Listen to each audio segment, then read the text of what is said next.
PTI اور JUI کو دوبارہ لڑانے کی کوشش کی گئی. سربراہ JUI مولانا فضل الرحمان کا اسلام آباد میں تقریب سے خطاب. کہا کچھ لوگ نظریات کی جنگ لڑتے ہیں اور کچھ اپنی اتھارٹی کی.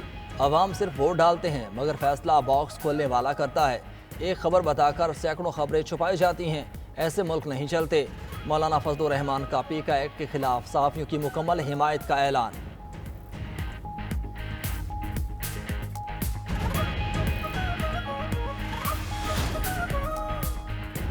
آرمی چیف اور اہم حکومتی شخصیات آج گرین پاکستان انیشیٹو کے مختلف پروجیکٹس کا دورہ کریں گی. وزیر اعلیٰ پنجاب، وفاقی وزیر احسن اقبال، مصدق ملک، رانا تنویر دیگر بھی شریک ہوں گے. دورے کے دوران GPI کے تحت جاری زرعی منصوبوں اور مختلف سہولیات کا جائزہ لیا جائے گا. GPI کے smart agri farm, green agri mall اور تحقیق کی سہولت مراکز کے افتتاح شامل. شرکا کو GPI کی زرعی ترقی سے متعلق اہم کامیابیوں کے بارے میں آگاہ کیا جائے گا. گورنر پنجاب سلیم حیدر خان سے ازبکستان کے سفیر کی ملاقات. دو طرفہ تعلقات بالخصوص تجارت کو فروغ دینے پر تبادلہ خیال کیا گیا. سلیم حیدر خان نے کہا کہ ازبکستان برادر اسلامی ملک ہے. دونوں ممالک کے درمیان تہذیب، تاریخ، ثقافت سمیت بہت سی قدریں مشترک ہیں. پاکستان کی ٹیکسٹائل، لیدر کی مصنوعات اور طبی آلات بہت اعلیٰ معیار کے ہیں. پاکستان اور ازبکستان کے درمیان درآمدات اور برآمدات میں اضافہ ہونا چاہیے. دونوں ممالک کے تاجروں کے وفود کے تبادلے ہونے چاہیے.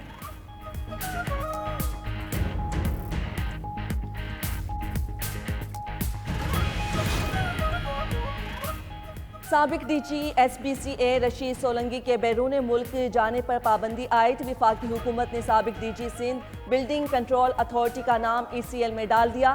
ڈائریکٹر جنرل امیگریشن نے ڈپٹی ڈائریکٹر ECL اور نیب کو خط لکھ دیا. رشید سولنگی نے اپنے دور میں غیر قانونی طور پر کثیر المنزلہ عمارتوں کی منظوری دی. DG امیگریشن کا خط ملک کے تمام ایئرپورٹس پر بھیج دیا گیا. حساس اداروں اور نیب نے ان کے خلاف خفیہ انکوائری شروع کر دی ہے. ان کی سفارش پر یہ کارروائی کی گئی ہے. رشید سولنگی کے بیرون ممالک جانے کے خدشے کے پیش نظر ان کا نام پاسپورٹ کنٹرول لسٹ میں شامل کر لیا گیا ہے.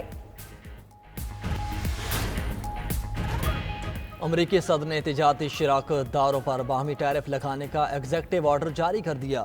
میڈیا سے گفتگو میں کہا کہ باہمی ٹیرف ان ممالک پر لگائیں گے جن کے ساتھ تجارتی خسارہ ہو رہا ہے. یورپی یونین کے ساتھ تجارت میں بھاری خسارہ ہو رہا ہے. ہمارے اتحادی تجارت کے معاملے میں دشمن سے بھی بدتر ہیں. روس کے ساتھ جنگ بندی مذاکرات میں یوکرین کو بھی شامل کریں گے.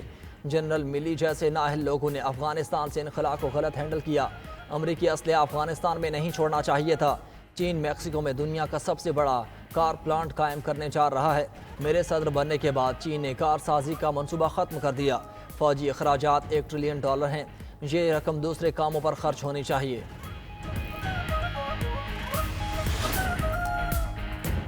امریکہ سے غیر قانونی تارکین وطن کی بے دخلی جاری. مزید 119 تارکین وطن کو لے کر جہاز پاناما پہنچ گیا. تارکین وطن میں پاکستان، چین، ازبکستان، افغانستان سمیت دیگر ممالک کے شہری شامل. امریکہ سے نکالے گئے تارکین وطن کو ڈیرین کی پناہ گاہ منتقل کیا گیا. صدر پاناما نے بتایا کہ امریکہ سے بے دخل افراد کو پاناما سے ان کے ممالک روانہ کیا جائے گا. عرب لیگ نے بھی غزہ سے فلسطینیوں کی بے دخلی کا منصوبہ مسترد کر دیا. سیکرٹری جنرل عرب لیگ احمد کا کہنا ہے کہ غزہ سے فلسطینیوں کی مستقل بے دخلی ناقابل قبول ہے. امریکی صدر کی تجویز خطے کو بحرانوں میں دھکیل دے گی. غزہ سے 20 لاکھ فلسطینیوں کی بے دخلی سے خطے میں امن و استحکام کو نقصان پہنچے گا. جبکہ اردن کے شاہ عبداللہ نے ٹویٹ میں لکھا، فلسطینیوں کو اپنے گھروں سے بے دخل کیے بغیر غزہ کی تعمیر نہ ہونی چاہیے. غزہ میں سنگین انسانی صورتحال سے نمٹنا سب کی ترجیح ہونی چاہیے.